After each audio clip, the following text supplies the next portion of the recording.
야고보서 3장 16절 한 절 보겠습니다.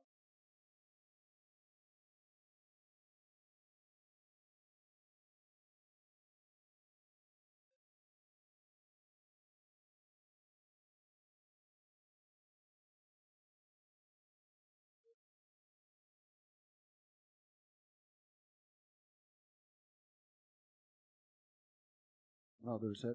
네. 자, 우리 같이 한번 또 갈까요? 시작. 이는 시기와 다툼이 있는 곳에 혼란과 온갖 악한 일이 있기 때문이라. 아멘. 우리 함께 외칩시다. 아싸! 기적 일어났습니다. 아싸! 기적 일어났습니다. 할렐루야. 이제 기적을 보게 될 것입니다. 계속 일어나고 있는 기적을 이미 여러분들은 경험하고 있죠.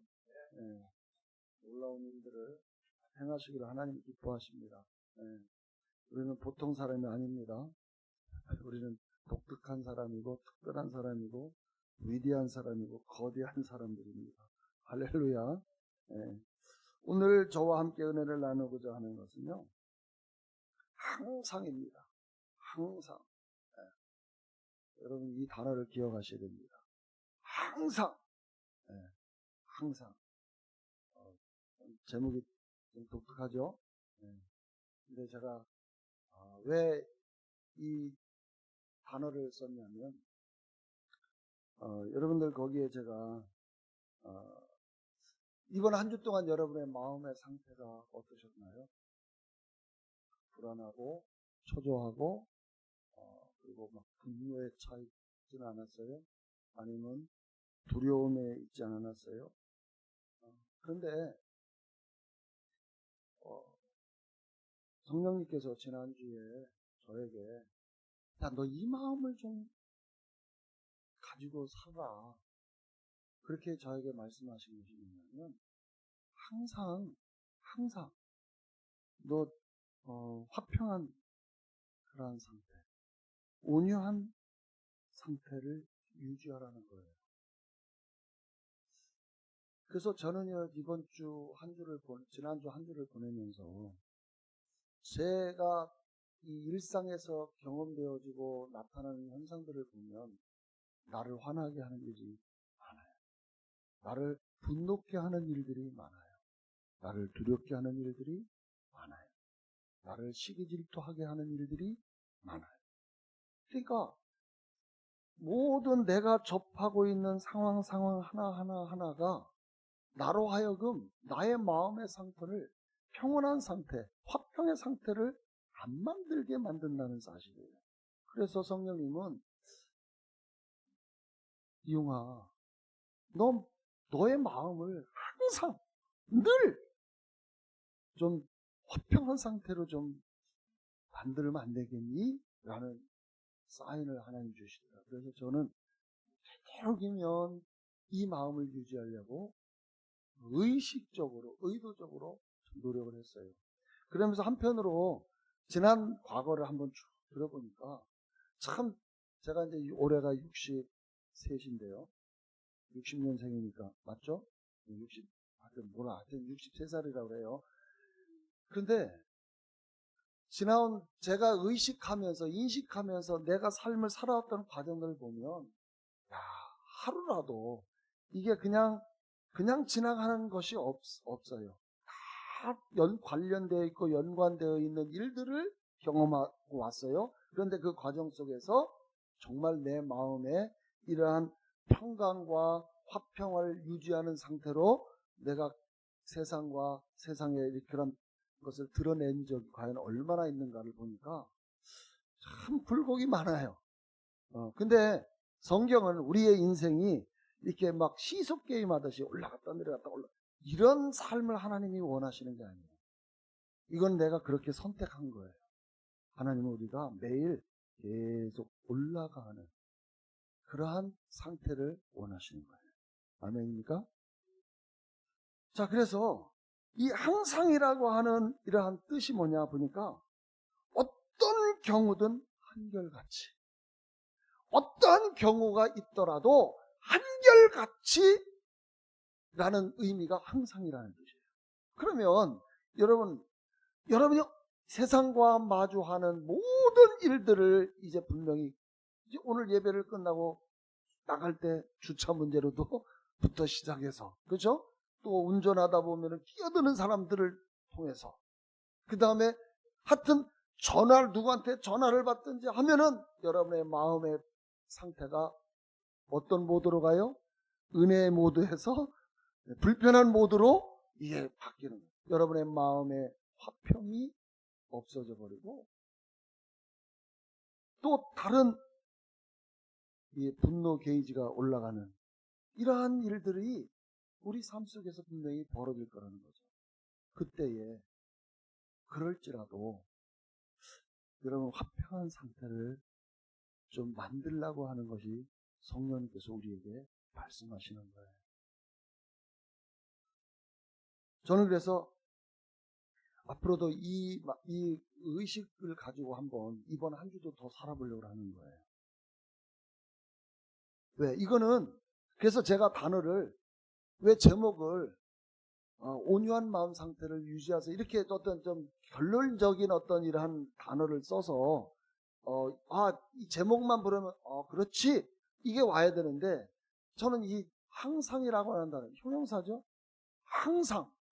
그래서 이게 더 그렇지 항상 이 말이 여러분에게 더 쉽게 각인되어져서 내 마음을 화평한 상태, 온유한 상태로 내가 이것을 만들어내는 데 있어서 더 임팩트가 있겠다.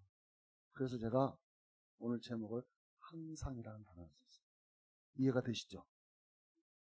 그 어떤 단어보다, 어떤 그 제목보다도 여러분들에게 쉽게, 그렇지, 목사님이 항상, 그럼 이게 뭐 하려다가 이 단어가 떠오르면 그렇지, 내가 이 상태를 유지해야지.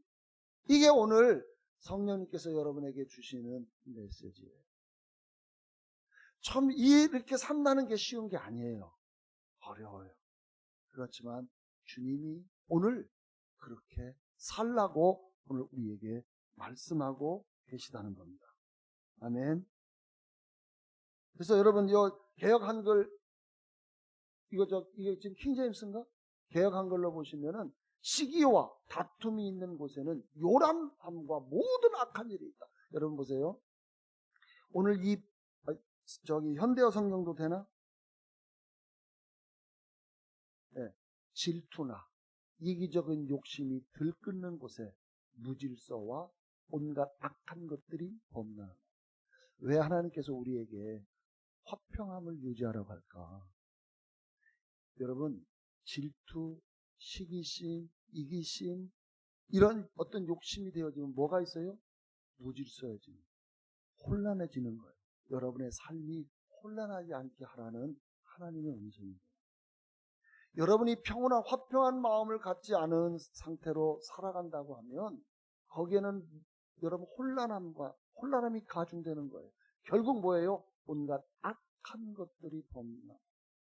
다시 이거 킹제임스로 넘어갑시다. 보세요. 온갖 악한 일이 있다, 그 말이에요. 결국은 그 피해가 누구한테 온다는 거예요? 자신에게 온다는 거예요. 그래서 오늘 성령님께서 여러분들에게 권면하고자 하는, 우리에게 주시는 메시지는 항상 한결같이 화평함을 유지하라는 거예요. 영화를 봐도 어떤 뉴스를 들어도 여러분, 좋은 소식을 들으면 기쁜데 나쁜 소식을 들으면 어때요? 예수 믿는, 우리 여기 수십 년을 예수 믿는 집사님도 그거 보면 죽여야 된다는 말이 그냥 툭 튀어나와요. 이게 무심코 하는 말이 아니에요. 어떻게 살리는 사람들이 죽여야 된다는 말이 나올까요? 이제 죽여야 된다. 저 사람은 사형에 쳐야 된다는 거예요. 이거는 무서운 말이에요. 왜? 이미 그 사람의 마음의 화평함이 깨진 거예요. 그래서 우리는, 제가 지난주에 뭐라고 했어요? 우리는 항상 전쟁 중에 있다. 여러분, 저와 여러분들은요, 이 세상 끝날 때까지 영적 전쟁은 끊임없이 계속 매일 매 순간 진행될 것입니다. 그런데 그 전쟁은 이미 여러분들에게는 승리한 전쟁이에요. 그런데 그 승리한 전쟁을 여러분이 자꾸 이러한 쪽의 마음을 갖게 되어지면 그 승리를 놓치고 오히려 저와 여러분들은 이 함정에 빠지게 되기 때문입니다. 이해되시나요? 자, 보세요. 성경에 보니까 이런 말씀이 있어요. 이 마귀가 지난주에 말씀, 에베소 4장 17절에 뭐라고 했어요? 에베소 4장 17절에 보니까 항상 마귀가 여러분의 틈을 노린다고 그랬죠. 그러니까 이 틈이라고 하는 것은 여러분 어떻게 여러분의 틈을 노리냐면, 자, 아까 조금 전에 제가 서두에 말씀드렸어요. 운전하다 보면 누가 갑자기 끼어들어. 왜 끼어들까요? 그 사람이 여러분을 운전 방해하려고 그러는 게 아니라 여러분의 사단이 그 사람을 통해서 여러분의 마음을 어떤 마음으로? 화나는 마음으로 바꾸려고 합니다. 제가 그걸 알았어요.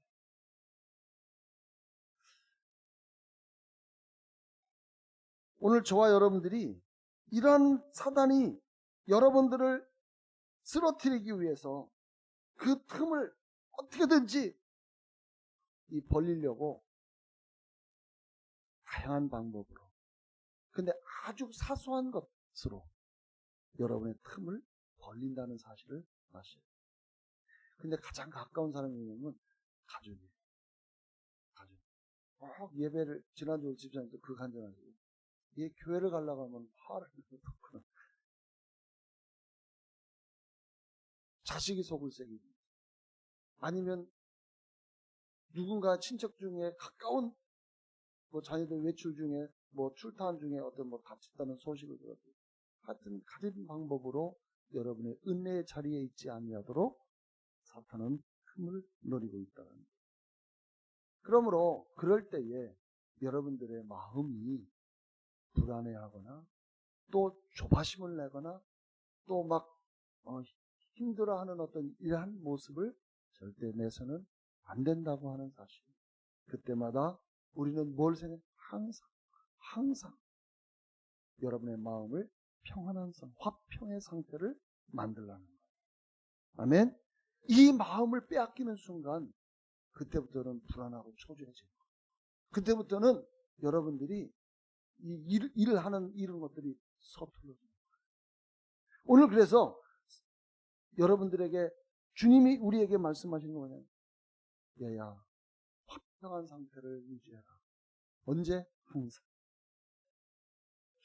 제가 성경을 이렇게 쭉 찾아보니까 참 다양한 하나님의 말씀이 있어요.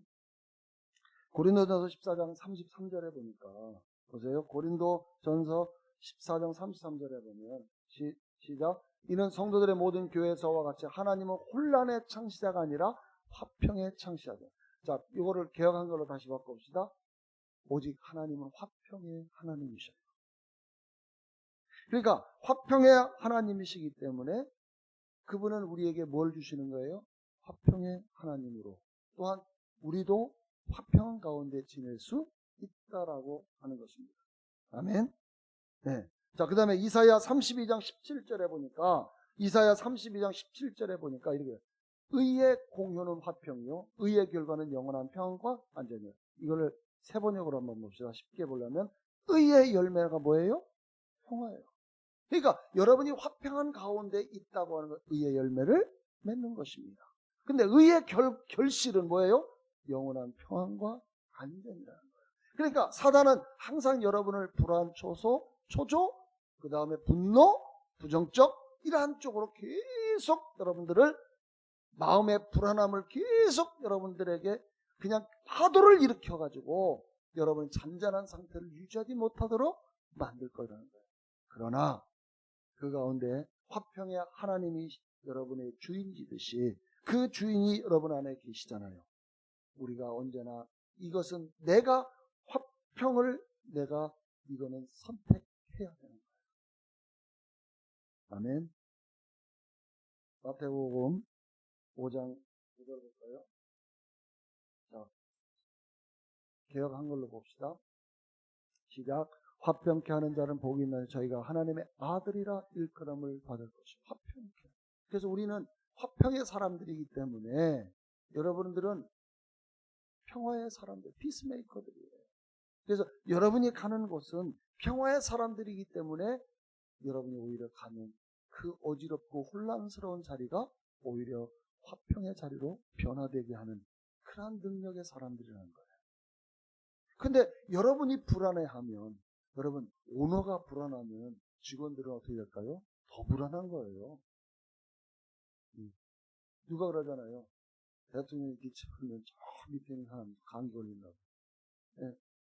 그러니까 자꾸 불안을 자꾸 이야기하면 진짜 국민들은 더 불안에 떠는 거예요. 그래서 좀 뉴스를 좀 좋은 소식만 하는 뉴스가 없는가, 좀 그런 안타까움이 있어요. 여러분은 화평의 사람들입니다. 아멘. 네. 잠언서 14장 30절에 보니까 뭐라고 이렇게 돼 있어요? 14장 30절에 14장 30절 시작. 마음의 화평은 육신의 생명이라 시기는 뼈의 썩음. 그러니까 여러분 마음의 화평을 제거가 되는 순간 여러분들은 뭐가 돼요? 결국 여러분의 스스로 본인이 더 고통스러운 것입니다. 아멘.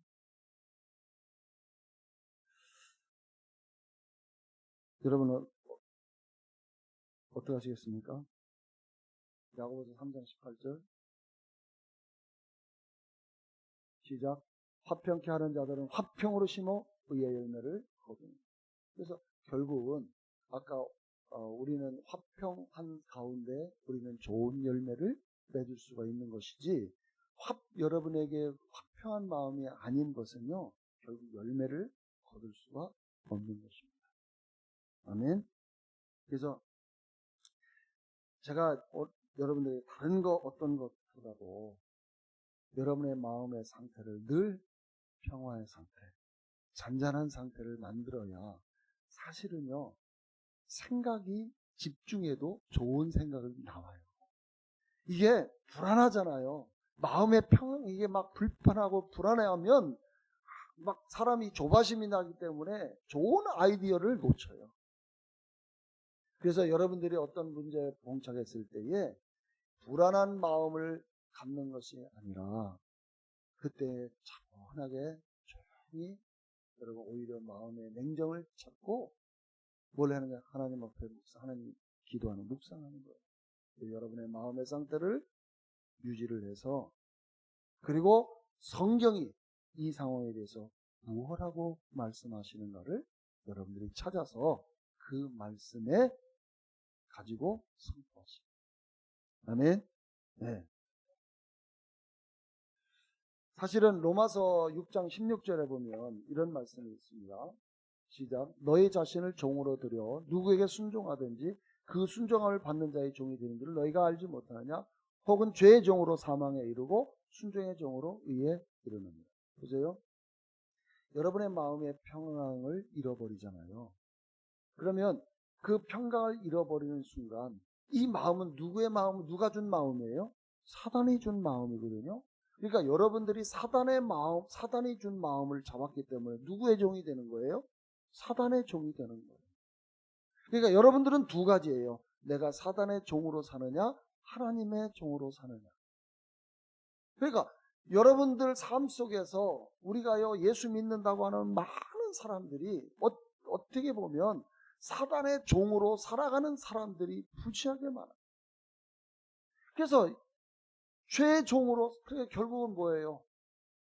자기에게 유익되지 못한 그러한 결과를 초래하게 되는 것입니다. 죄의 종으로 사망에 이르고 사단의 종은 사망인 거예요. 그런데 순종의 종, 하나님의 종으로는 의에 이릅니다.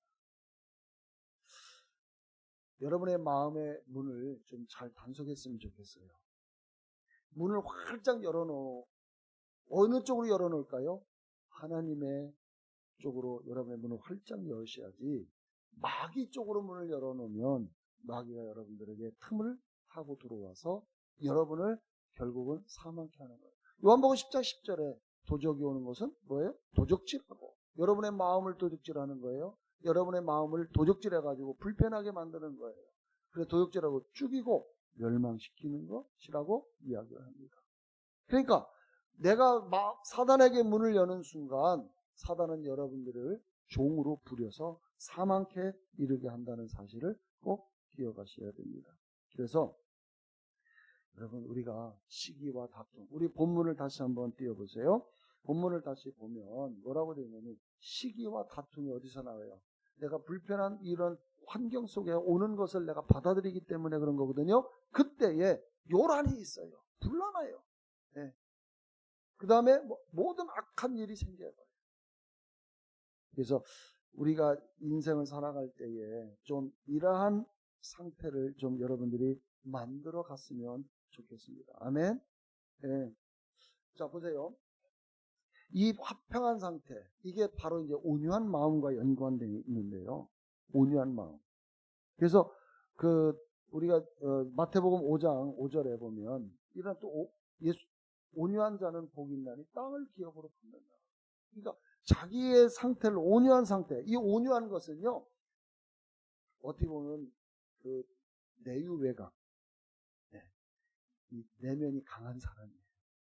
하나님을 바라보고 하나님을 의지하는 그것이 어떤 외부의 환경에 의해서도 어떤 화내거나 분노하거나 이런 것이 아니라 온유함을 그 사람에게 드러내 보이는 것이죠. 아멘. 그러므로 저와 여러분들이 이 온유함은 상태, 이 화평한 상태를 우리는 계속 유지해야 하는 것입니다. 사실은 이 온유는 갈라디아서 보면은 성령의 열매죠. 네, 성령의 열매예요.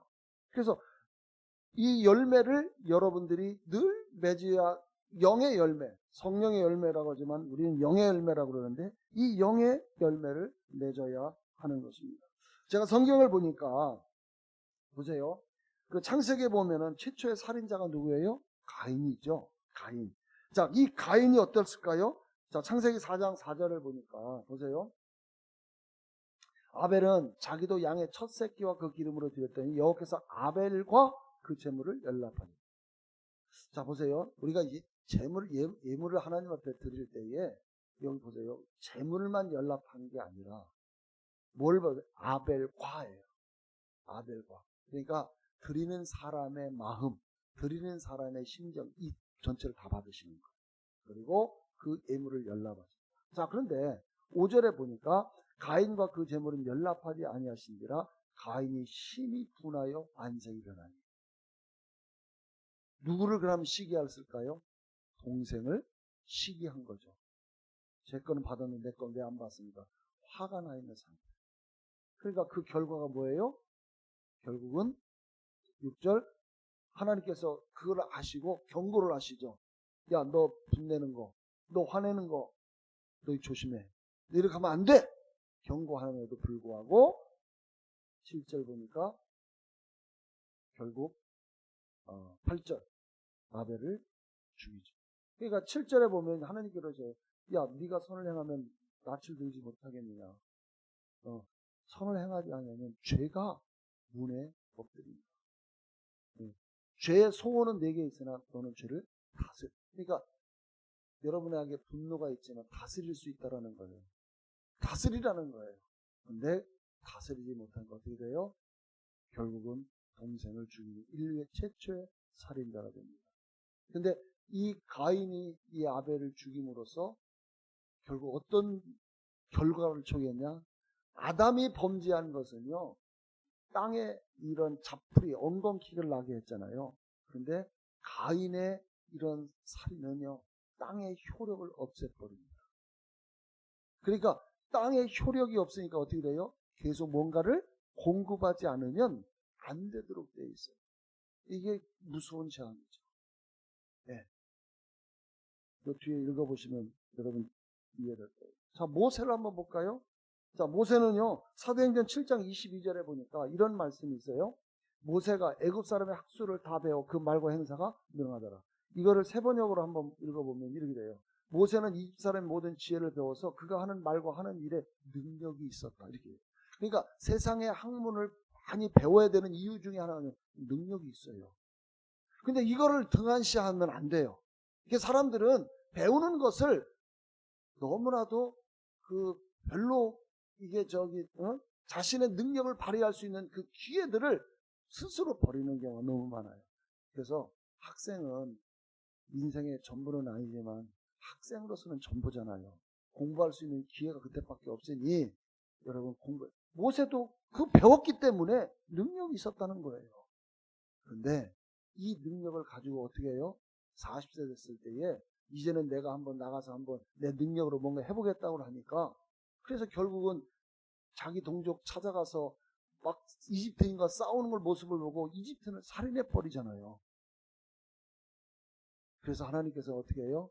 아하, 세상 학문을만 가지고는 얘 인격이 성숙이 안 되니까 어디를 광야 학교로 보내죠.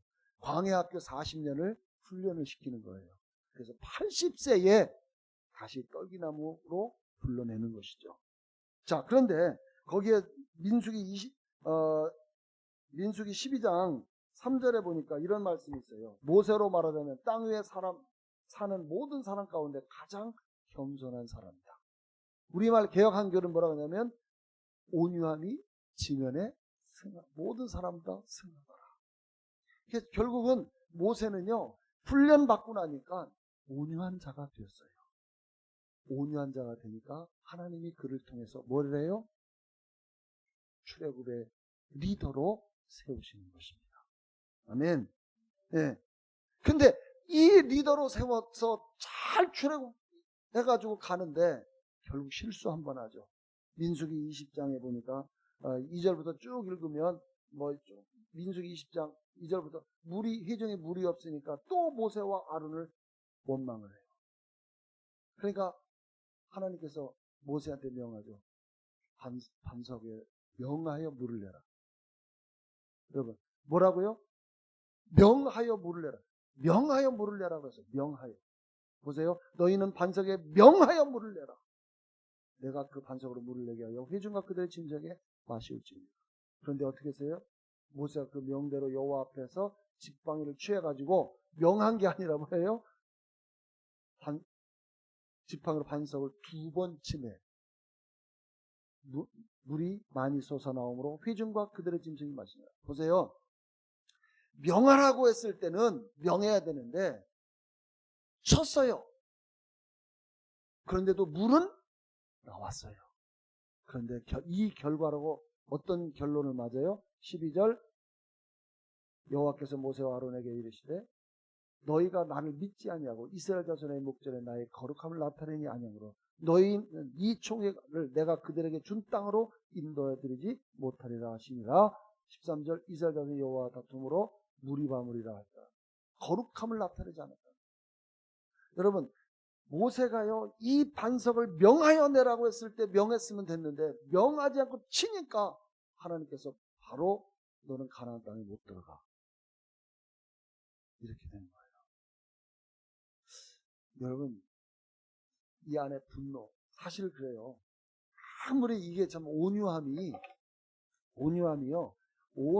정말 세상 사람들보다 높은 위치에 있다 할지라도 40년 광야학교 훈련을 통과했다 하더라도 이 출애굽한 이스라엘 민족을 이끌고요 40년을 이 출애굽에서 광야를 이끌고 지금 한 200~300만 명을 데리고 가는데 이 이스라엘 백성들이 가는 곳곳마다 뭐 물이 없다, 물이 쓰다, 덥다, 뭐 고기를 못 먹는다, 뭐 자꾸 모세를 그냥 자극을 해요. 모든 화살을 다 누구한테 하냐면 모세 리더니까 지도자에게 계속 화풀이를 하니까 모세가 얼마나 사실은 이게 아마 가슴에 묻어섰는가. 하나님께 명하라는 것을 그냥 열받은 건 바위를 쳐버렸어요. 그 결과 뭐예요? 결국은 본인이 하나님께서 젖과 꿀이 흐르는 가나안 땅을 약속해 주셨음에도 그 땅을 들어가지 못하는 그 결과를 초래하죠. 여러분, 저와 여러분들이 왜 우리가 이 마음을 가지라고 할까? 그래서 항상 저와 여러분들이 화평함, 온유함. 그래서 여러분 이것은 누구의 마음이에요? 성경 한번 빌립보서 2장 우리 1절부터 한번 보겠습니다. 좀 한번 이건 읽겠습니다. 8절까지 시작. 그러므로 그리스도 안에 무슨 권면이나 사랑에 무슨 위로나 성령의 무슨 교제나 긍휼이나 자비가 있거든 마음을 같이하여 같은 사랑을 가지고 뜻을 합하여 한 마음을 품어 아무 일에든지 다툼이나 허영으로 하지 말고 오직 겸손한 마음으로 각각 자기보다 남을 낮게 여기고 각각 자기 일을 돌아볼 뿐더러 또한 각각 다른 사람들의 일을 돌아보아 나의 기쁨을 충만케 하라. 너희 안에 이 마음을 품으라. 곧 그리스도 예수의 마음이니 그는 근본 하나님의 본체시나 하나님과 동등됨을 취할 것으로 여기지 아니하시고 오히려 자기를 비어 종의 형체를 가져 사람들과 같이 되었고 사람의 모양으로 나타났음에 자기를 낮추시고 죽기까지 복종하시니 곧 십자가에 죽으십니다. 4절 한번 보겠습니다. 보세요. 자, 나의 기쁨을 충만케 하라. 3절 5절 봅시다. 네, 너희 안에 이 마음을 품어라. 누구의 마음이에요? 그리스도 마음. 그리스도 예수의 마음. 그리스도 예수의 마음은 뭐예요? 온유한 마음, 그죠? 사랑의 마음, 그 다음에 화평의 마음. 이게 다 하나님의 성품이죠. 그래서 오늘 저와 여러분들이 정말 따뜻하게 우리 가족 안에서 가족들 또 내 친척들, 내 이웃들, 내 직장에 관련된 사람들에게 온유하고 화평한 마음으로 여러분 그러한 상태를 유지하는 상태로 그들과 대화하고 그들을 맞이하는 것이 여러분 인생의 승리의 비결이라는 사실을 아셔야 돼요. 네, 이 마음을 결국 예수님께서 이 마음을 품어서 결국은 하나님 보좌 우편에 앉으셨잖아요. 아멘. 그래서 저 한번 여러분들에게 좀 권면하고 싶습니다. 항상 언제나 한결같이 어떤 때든지 한결같이 항상 화평한 상태를 유지하십시오. 온유한 마음을 가지십시오. 그래서 우리가 좀 이 땅에 이러한 마음으로 이 세상을 사람들에게 아름다움을 전해주는 저와 여러분이 되시길 주의 이름으로 축원합니다.